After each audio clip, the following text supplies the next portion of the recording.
जब अति पिछड़ा के सम्मान की बात आई, दलित के सम्मान की बात आई, तो लालू प्रसाद जी ने किसी को आरक्षण नहीं दिया।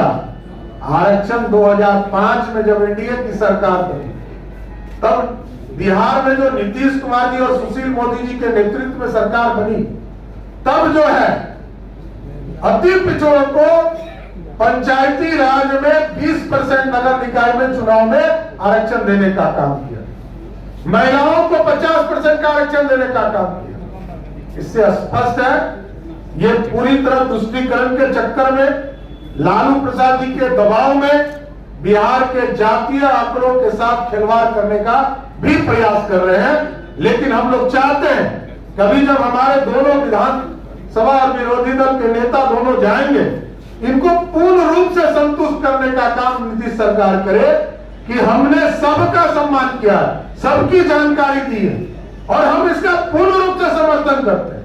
लेकिन नीतीश कुमार जी की सरकार को यह बताना पड़ेगा कि आपने जातीय समीकरण तो बताए, लेकिन आर्थिक समीकरण नहीं बताया। किस वर्ग के लोग पीछे हैं और किन जातियों के लोग अभी भी बहुत पीछे हैं, ये आपने तो बताया ही। आधा अधूरा रिपोर्ट है, पूरा रिपोर्ट सबको सार्वजनिक की। अरे अब दुनिया बदल गया, ये 1931 का बिहार नहीं है, ये 2023 का बिहार है।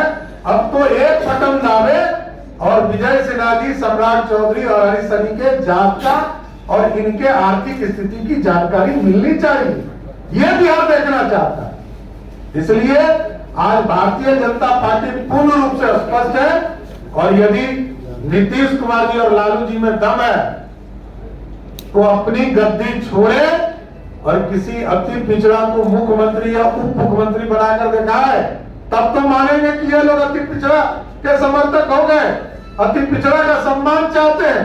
इसलिए बिहार पूरी तरह ये समझ चुका है, भारतीय जनता पार्टी भी स्पष्ट है। हमको 80% मतदाता दिखता है इसमें। हमारे पास जो 100% जो जातीय सूची नीतीश कुमार जी की सरकार ने जारी किया है, इसमें से 80% वोटर भारतीय जनता पार्टी के ही समर्थक हैं। बहुत बहुत धन्यवाद।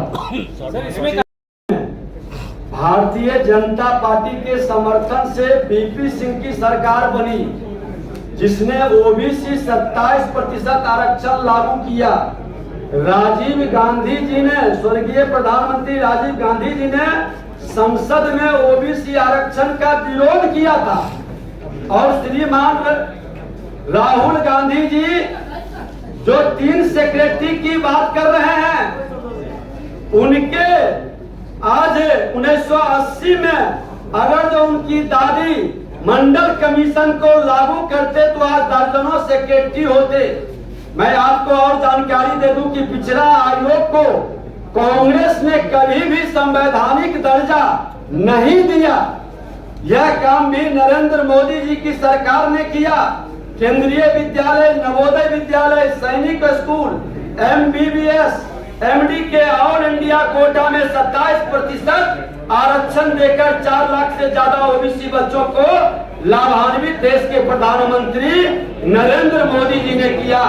आज ओबीसी से 27 मंत्री भारत सरकार में 35% से ज्यादा कोटा में बैठे हुए हैं, और ये पूरे डिटेल जो प्रदेश अध्यक्ष जी बताए हैं, पूरी डिटेल, पूरी जानकारी, हिम्मत है तो बहस कर लें। भारतीय जनता पार्टी हमेशा गरीबों के उत्थान के लिए गरीब बस चला रहे हैं, और गरीब के आर्थिक स्थिति को आगे बढ़ाने के लिए कांग्रेस के लोगों ने गरीबी हटाओ का नारा दिया था, लेकिन गरीब गरीब होते गए। देश के प्रधानमंत्री नरेंद्र मोदी जी के रीजन में गरीबी की संख्या घटी है, नहीं उपलब्ध करा रहे हैं, और बहुत सारे विषय हैं, क्या वो प्रेजेंट करते हैं, थोड़ा हम गंभीरता से देखना और अध्ययन करना चाहते हैं। तब तक पार्टी का स्टैंड और उन लोगों के असली चेहरा को हमारे प्रदेश अध्यक्ष जी बताएं। खुशी कहीं गम।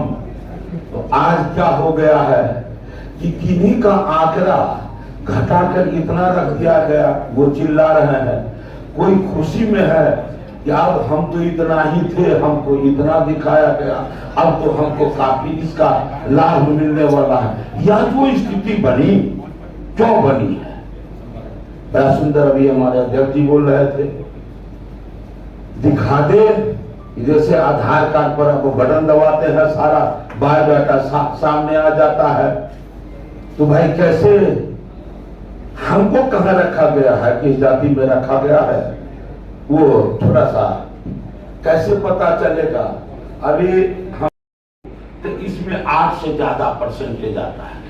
इसमें मैं भी स्वयं भी मैं वन पर जाति से हूँ, मलाह तो सब जानते हैं, लेकिन उपजाति जो है मैं वन पर हूँ और मेरा यहाँ स्थान है कितना 0.156।